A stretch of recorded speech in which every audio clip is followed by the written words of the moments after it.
I'm going to be giving my speech today on why I feel that drug testing for welfare recipients should be mandatory nationwide. How many of you ever thought of how there's a difference between passing a drug test for regular employment and for welfare recipients? There's been some legislation in Florida and some other states on requiring this of recipients, and I definitely don't want to stereotype that there's a large amount of welfare recipients who are drug users. Statistics show that only about 2% are, but that 2% still matters, and those are people that need to get back into the workforce as welfare in terms of social reform is supposed to be a transition, supposed to be a step up for people, and not a status that people maintain over their lifetime. I think it's very difficult to break out of the cycle of poverty in general, and the monetary support that the government can provide, if used for the right purpose, could help and should not be used for supporting drug use amongst the needy. I believe that drug testing for welfare recipients should be mandatory because it provides visibility to which welfare recipients need rehabilitation, and drug testing makes recipients accountable for their drug use. So someone who is abusing drugs, using assistance, government assistance for drug use, that's not the intended use. And drug testing displays equality along employment standard lines. So if we require that the average citizen pass a drug test for their job, I think that it should be a blanket statement in policy to use. Drug testing provides visibility to which welfare recipients need drug rehabilitation or counseling, and screenings could identify and couple users with treatment opportunities nationwide.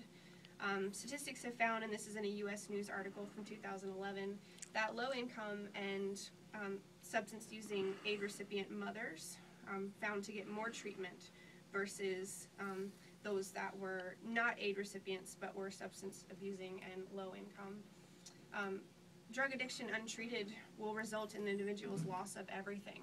So whether it's welfare recipients getting assistance, or if it was the average person losing their house, their family, their job, assets, it's difficult to live a productive life if you're on drugs.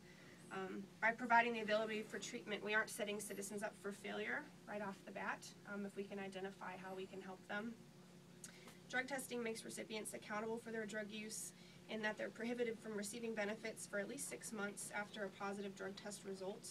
And that came from an article in the Canadian Medical Association Journal on Drug Testing in 2011. And welfare is intended for supporting self-sufficiency, not enabling poverty and drug use.